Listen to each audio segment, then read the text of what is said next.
अस्सलाम वालेकुम।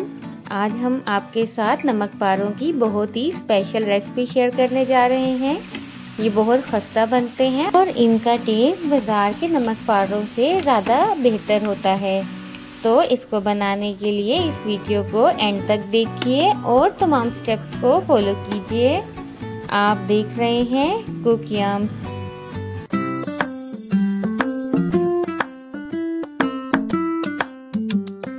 सबसे पहले इंग्रेडिएंट्स नोट कर लीजिए। हम यहाँ ले रहे हैं 2 कप मैदा जो कि 500 ग्राम्स बनता है, और साथ ही इसको गूंदने के लिए हमने लिया पानी, और साथ हम ले रहे हैं जीरा 1 टेबलस्पून, और साथ हम लेंगे नमक हस्बे जायका, और हम लेंगे घी 4 टेबलस्पून।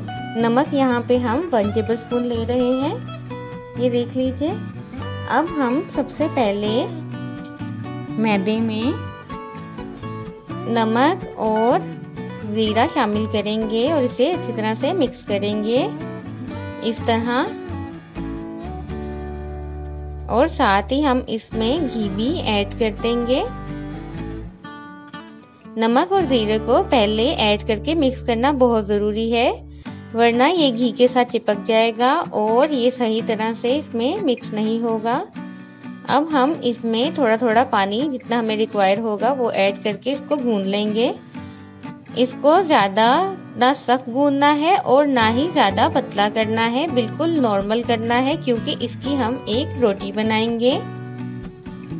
ये देख लीजिए, पहले आप इसको अच्छी तरह से मलेंगे। इस पूरे प्रोसेस में तकरीबन 5 मिनट्स लग जाते हैं। अब ये देखिए, ये हमारी डो बिल्कुल रेडी है और हम इसे मज़ीद गूंद रहे हैं इस तरह। अब हम इसको फ्रिज में रख देंगे 10 मिनट्स के लिए, और उसके बाद हम इसको निकाल के ऐसे पेड़े बना लेंगे। अब हम 1 बाय 1 पेड़ा लेंगे और इसकी एक रोटी बनाएंगे। ये देखिए, इस तरह आपने एक राउंड रोटी बना लेनी है इसकी। और जीरा देखिए कितनी अच्छी तरह से इसमें स्प्रेड हुआ हुआ है। ये बहुत टेस्टी बनते हैं, ज़रूर ट्राई कीजिए। ये ज़्यादातर चाय के साथ स्नैक्स के तौर पे खाए जाते हैं और बच्चे भी इसको बहुत लाइक करते हैं।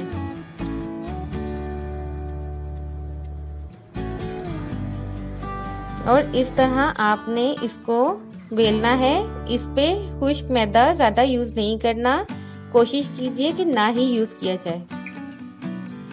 जिस तरह हम विदाउट मैदा इसको बेल रहे हैं, इसी तरीके से आपने इसको बड़ा करना है। लेकिन अगर आपको रिक्वायर हो तो बहुत कम क्वांटिटी में यूज़ कीजिए।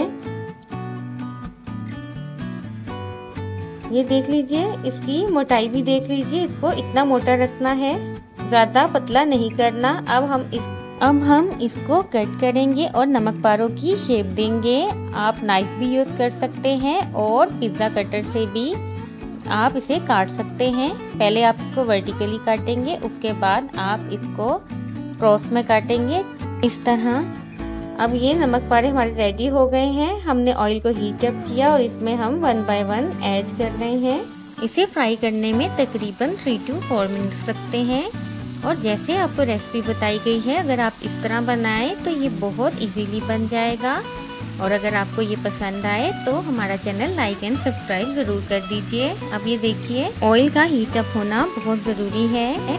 अगर आप ऑयल पहले हीट अप नहीं करेंगे तो ये फूलेंगी नहीं, इसलिए पहले ऑयल हीट अप होगा, उसके बाद आप इसको ऐड करेंगे और इसको इस तरह चम्मच चला के हिलाते रहिए, वरना ये कहीं से पक जाएंगे और कहीं से कच्चे रह जाएंगे। ये देख लीजिए, ये हमारे नमक पारे बिल्कुल रेडी हो गए हैं। तो कैसी लगी आपको आज की रेसिपी, ज़रूर बताइए, और इसे अपने फ्रेंड्स एंड फैमिली के साथ शेयर करना मत भूलिए। अपना बहुत ख्याल रखिए और देखते रहिए कुक यम्स। अल्लाह हाफिज़।